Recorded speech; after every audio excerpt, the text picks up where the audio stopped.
Hello, good morning students. आज हम आपको कबीर की जो साखी है, अपना पद्यखंड, उसके पहला वाला पार्ट को रिवीजन के रूप में समझेंगे। स्टूडेंट, आप कबीर का परिचय पार्ट प्रवेश पढ़ ले। हम साखी की पंक्तियों को शॉर्ट में समझेंगे। फर्स्ट वाली पंक्ति क्या बता रही है? पंक्तियां समझने पहले से हम ये समझेंगे कि साखी का अर्थ क्या है। साखी का अर्थ होता है प्रत्यक्ष ज्ञान। जो ज्ञान हमें सामने से मिल रहा है, देखने पर प्रत्यक्ष रूप से मिलता है, वो साखी कहलाती है। देखिए, फर्स्ट है, ऐसी वाणी बोलिए मन का अपाक होए, अपना तन शीतल करे और उनको सुख होए। कबीरदास जी कहना चाह रहे हैं कि व्यक्ति को अहंकार और कटु वचन त्यागने का मतलब संदेश देते हैं व्यक्तियों को कि लोगों को अपने मन का अहंकार त्याग कर ऐसे मीठे वचन बोलना चाहिए जिससे उनका अपना शरीर भी शीतल हो जाए और प्रसन्न रहे, और जो सुनता है वो भी प्रसन्न रहे। मतलब अगर हम मीठा बोलेंगे तो हमारा मन भी शीतल रहेगा, और सामने वाले का व्यक्ति का जो सुनता है हमारे शब्द, उसका मन भी शीतल रहेगा और उसको भी हमारे वचन जो सुनकर प्रसन्नता मिलेगी। तो हमें आपस में मीठे बोल बोलकर मधुर व्यवहार करना चाहिए। सेकंड क्या कह रहा है? कस्तूरी कुंडली बसे मृग ढूंढे बन माही, ऐसे घटी घटी राम है दुनिया देखे नहीं। कस्तूरी नामक एक पदार्थ होता है जो ऐसा माना जाता है कि हिरण की नाभि में रहता है, पर इस कस्तूरी नामक सुगंधित पदार्थ को लेने के लिए जो हिरण है वन वन परेशान होकर भटकता रहता है, जबकि ये इसकी नाभि में ही पाया जाता है। ठीक उसी प्रकार यहाँ कबीरदास जी कहते हैं कि व्यक्ति की आत्मा के अंदर ही ईश्वर का निवास होता है, हृदय में। व्यक्ति के हृदय में भगवान राम का निवास होता है, या हम ऐसा बोल दे कि ईश्वर का निवास होता है, पर वो सृष्टि में सब तरफ ढूंढते रहता है, जबकि ईश्वर तो कण कण में, हर प्राणी में व्याप्त है, हर प्राणी के हृदय में निवास करता है, किंतु संसार में रहने वाले लोग अज्ञानतावश उसे देख नहीं पाते और परेशान होकर इधर उधर ढूंढते रहते हैं। इसलिए हमें ईश्वर को बाहर ना खोजकर हमेशा अपने अंदर ही खोजना चाहिए। तीसरी पंक्ति क्या करी? जब मैं था तब हरि नहीं, अब हरि है मैं नहीं, सब अंधियारा मिट गया जब देखे, या जब दीपक देखा माही। अब यहाँ मैं शब्द से अर्थ है अहंकार से। यहाँ कबीर कहना चाह रहे हैं कि मैं मतलब जब मेरे अंदर अहंकार था तब तक मुझे भगवान के दर्शन नहीं हुए, और जब अहंकार मिट गया तो मुझे प्रभु की ज्ञान रूपी ज्योति दिख गई। तो यहाँ मैं अर्थात अहंकार भरा हुआ है। उस समय मुझे ईश्वर नहीं दिखा, और अब जब मुझे ईश्वर के दर्शन हो गए तब मेरे भीतर का मैं अर्थात अहंकार समाप्त हो गया। जैसे ही मैंने उस ज्योति स्वरूप या ज्ञान रूपी दीपक, है ना, को मन में देखा तो मेरा सारा अज्ञान जो है वो, अज्ञान या हम ऐसा कहते हैं कि अंधकार, समाप्त हो गया। मुझे इस सत्य का दर्शन हो गया कि ईश्वर जो है वो किस में छुपा है, हमारे अंदर ही है। इसलिए हमें अपने अहंकार को खत्म कर देना चाहिए, क्योंकि मतलब व्यक्ति का सबसे बड़ा जो दुश्मन होता है वो अहंकारी होता है, और जब तक हमारे अंदर अहंकार रहेगा तब तक हम ईश्वर को प्राप्त नहीं कर पाएंगे। अब चौथी पंक्ति देखिए, सुखिया सब संसारी, खावे अरु सोवे, दुखिया दास कबीरे, जागे अरु रोवे। यहाँ पर कबीरदास जी ने दो तरह के व्यक्तियों को बताया है कि एक तो मौज मस्ती खाना पीना करते हैं और सोते हैं, और वो अपने को संसार में क्या मानते हैं? सुखी मानते हैं। तो कबीरदास जी मौज मस्ती में डूबे रहने वाले लोगों की तुलना चिंताशल व्यक्तियों से करते हैं, जो चिंतित रहते हैं, जिसे जीवन की वास्तविकता का ज्ञान है। इस संसार में ऐसे व्यक्ति हैं जो केवल खाने पीने और सोने का कार्य करते हैं और अपने जीवन को सबसे सुखी मानकर खुश रहते हैं, क्योंकि उन्हें जीवन की वास्तविकता का ज्ञान नहीं है।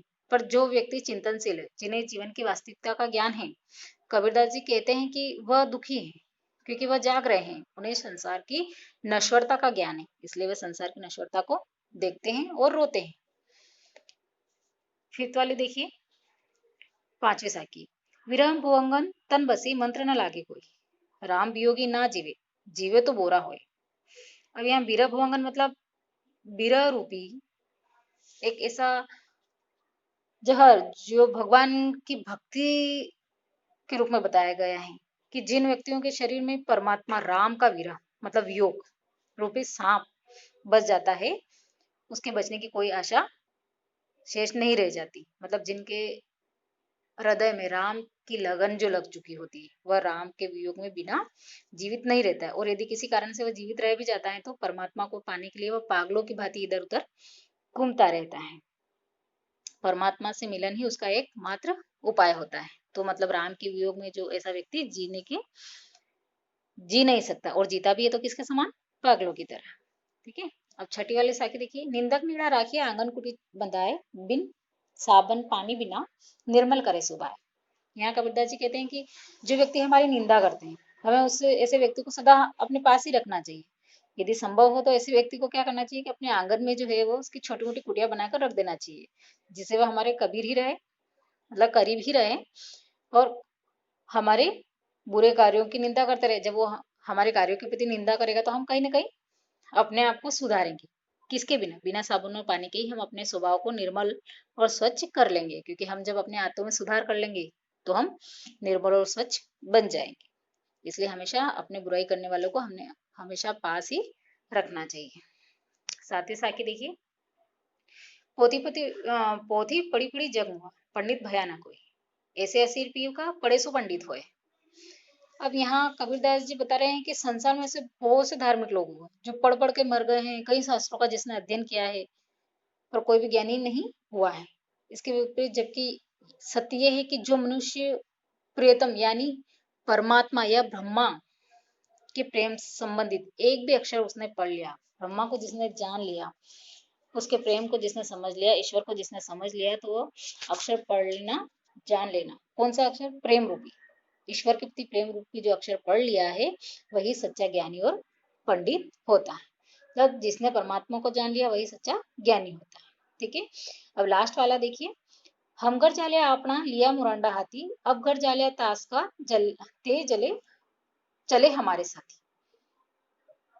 यहाँ कबीरदास जी कहते हैं कि मैंने विरह और ईश्वर भक्ति से, मतलब विरह किससे? संसार से, और ईश्वर भक्ति में जलती हुई मशाल को हाथ में लेकर, यहाँ जालिया अपना मतलब जलाया है, कौन सी? घर अपना जला दिया है। हम घर जलाया अपना, मतलब मैंने अपना घर जला लिया और लिया मुरंडा हाथी, मैंने जलती हुई मशाल को हाथ में ले लिया है। अब घर जलाया ताश का, और अब मैंने अपने पड़ोसी का भी घर जला दिया जो मेरे साथ चले हैं। किस रूप में चले हैं? जो भगवान की भक्ति में जलती हुई मसाले के मेरे साथ चले हैं, और उनकी भी मैंने सांसारिक विषय वासनाओं को मिटा दूंगा। अब जो जो भक्त मेरे साथ भक्ति के मार्ग पर जाने को तैयार हैं, मैं उनका सांसारिक विषय वासनाओं का घर भी जला डालूंगा, और उनके हृदय में भी ईश्वर के प्रति प्रेम की भावना जला दूंगा। इसलिए मैंने भगवान के प्रति जो भक्ति है उसकी जलती हुई मशाल लेकर क्या कर दिया है? विरह, मतलब संसार से विरह और विषय वासनाओं से मुक्त हो गया, और मैंने ईश्वर के प्रति अपनी जलती हुई मशाल को जगा लिया है। ठीक है। तो ये आपके साखियों के अर्थ है, आप इनको समझ ले अच्छे से। और ये अब आपके जो क्वेश्चन आंसर है, निम्नलिखित प्रश्न का उत्तर दीजिए। क ख। तो फर्स्ट क्या है कि मीठी वाणी बोलने से औरों को सुख और अपने तन को शीतलता कैसे प्राप्त होती है? तो वो आपकी फर्स्ट वाली साखी में है कि हर व्यक्ति को हमेशा मीठा बोलना चाहिए, जिससे खुद को भी शीतलता प्राप्त हो और दूसरे को भी। सेकंड क्या है? दीपक दिखाई देने पर अंधेरा कैसे मिट जाता है? कैसे? जब व्यक्ति का अहंकार समाप्त हो जाता है तो उसे ईश्वर की ज्योति रूप दिखाई देने लग जाती है, और उसका अंधियारा जो है मिट जाता है। ठीक है। मतलब यहाँ दीपक का अर्थ भक्ति रूपी ज्ञान और ज्ञान से है, तथा अंधकार का अर्थ अज्ञानता से है। जिस प्रकार दीपक के प्रकाश से अंधकार समाप्त हो जाता है, उस प्रकार अहंकार नष्ट होने से ईश्वर की प्रेम रूपी प्रकाश को पाने में मन के सारे भ्रम परेशानियां दूर हो जाती है। ठीक है। जिससे मनुष्य का सारा अज्ञान रूपी अंधकार मिट जाता है। अब तीसरा क्या कह रहा है? ईश्वर के कण कण में व्याप्त है। ईश्वर जो है कण कण में व्याप्त है, पर हम उसे क्यों नहीं देख पाते? तो क्या है कि ईश्वर कण कण में व्याप्त है, पर हम उसे इसलिए नहीं देख पाते हैं क्योंकि हम अज्ञान है, अविश्वासी है। हमारे अंदर जो है अहंकार कुट कुट के भरा है। हमारा अज्ञान, अविश्वास एवं अहंकार हमें ईश्वर तक पहुंचने नहीं देता। हम केवल संसार को देख पाते हैं। संसार में जो फैले हुए दिखावटीपना, आडंबर जो बना हुआ है, से हम उसे देख पा रहे हैं, ईश्वर की सच्चाई को नहीं देख पा रहे हैं। क्वेश्चन नंबर 4 क्या कह रहा है? संसार में सभी संसार में सुखी व्यक्ति कौन है और दुखी कौन है? यहाँ सोना और जागना किसके प्रतीक है? प्रयोग यहाँ क्यों किया गया? बताया गया है। कबीरदास जी ने कहा ना कि जो खाता पीता और सिर्फ सोता है वो अपने आप को सुखी मानता है, पर जो चिंतनशील व्यक्ति है, जिसे इस जीवन की नश्वरता का ज्ञान है, वो दुखी है। तो यहाँ संसार में सुखी व्यक्ति वह है जो ईश्वर के प्रति प्रेम न रखकर तन मन से सांसारिक सुखों को भोगता है और अपना जीवन सुख समृद्धि आदि में व्यतीत करता है। संसार में दुखी व्यक्ति वह है जो तड़पता रहता है। यहाँ सोना शब्द जो है वो ईश्वर के प्रति उदासीनता का भाव रखते हैं। सोने से मतलब उदासीनता का भाव है, जबकि जागना शब्द जो है वो ईश्वर के प्रति आस्था रखने से है। उसे पाने के उपाय में प्रयासरत रहते हैं वो व्यक्ति दुखी रहते हैं। तो कबीरदास जी ने ईश्वर के प्रति उदासीन लोगों के भौतिक संसार के सुखों को व्यर्थ बताते हुए सोया हुआ बताया है और उनके अनुसार ईश्वर के प्रति भक्तों की जो तड़प है में ही जीवन की जागरण उपस्थिति है। मतलब जो व्यक्ति जागा हुआ है, मतलब ईश्वर के प्रति सचेत है, उसकी भक्ति करता है, वही जागा हुआ है। क्वेश्चन नंबर 5 क्या कह रहा है? अपने स्वभाव को निर्मल रखने के लिए कवि ने क्या सुझाव दिया? मतलब वही कि अपने स्वभाव को अगर निर्मल रखना है तो हमें हमेशा अपने बुराई करने वाले को अपने आसपास रखना चाहिए और हो सके तो अपने आंगन में उसकी कुटिया बनाकर रखना चाहिए, ताकि बिना साबुन और पानी के ही हम बुराई से अपने मन को शीतल कर सकते हैं, स्वच्छ बना सकते हैं। अब क्वेश्चन नंबर 6 क्या कह रहा है? ऐसे असीर पीर का बड़े सुपंडित हुए। इस पंक्ति का क्या आशय है? तो इस पंक्ति द्वारा कवि ने प्रेम की महत्ता को बताया है। यहाँ पर मतलब शास्त्र पढ़ने से या कहीं सारे ज्ञानी किताबें पढ़ने से कोई ज्ञानी नहीं हो जाता, पर ईश्वर को पाने के लिए एक अक्षर प्रेम का, अर्थात ईश्वर को पढ़ लेना, मतलब ईश्वर को समझ जाना। बड़े बड़े पोथे या ग्रंथ पढ़ने कोई पंडित नहीं हो जाता, केवल परमात्मा का नाम श्रवण करने से ही सच्चा ज्ञानी बना जा सकता है। क्वेश्चन नंबर 7 क्या कह रहा है? कबीर की उद्धत साखियों की भाषा की विशेषता स्पष्ट कीजिए। साखियों की विशेषता क्या है? कबीर की भाषा जो है वो सूतकड़ी भाषा, मतलब सब तरह से मिक्सिंग रूप है उसमें। उन्होंने ब्रज, पंजाबी, अवधी, राजस्थानी आदि भाषाओं का प्रयोग किया है। उन्होंने संस्कृत, देशी और जो आगत शब्द होते हैं, सब भाषाओं का प्रयोग किया है। उनकी साखियों में मुक्तक शैली का प्रयोग हुआ है। उन्होंने समाज में चेतना जागृत करने के लिए जन सामान्य में जो है वो बोली जाने वाली भाषाओं का प्रयोग किया। कई तरह की भाषा बोलियों का प्रयोग उन्होंने किया है और उन्हें भाषा का डिक्टेटर भी कहा गया है। किसको? कबीरदास जी को। उनके अनुसार कबीर ने अपनी बात को जिस रूप में प्रकट करना चाहे उसे उसी रूप में भाषा में करवा दिया, मतलब हर व्यक्ति समझ जाए। उन्होंने जगह जगह से जो भाषाएं ली, बोलियां ली, अलग अलग तरह की जनों में जो बात अपनी पहुंचाई और सभी को अपना संदेश पहुंचाने के लिए उन्होंने कई भाषा को प्रयोग किया, इसलिए उनकी भाषा क्या कहलाई? सुतकड़ी भाषा। अब ख वाला देखिए, निम्नलिखित का भाव स्पष्ट कीजिए।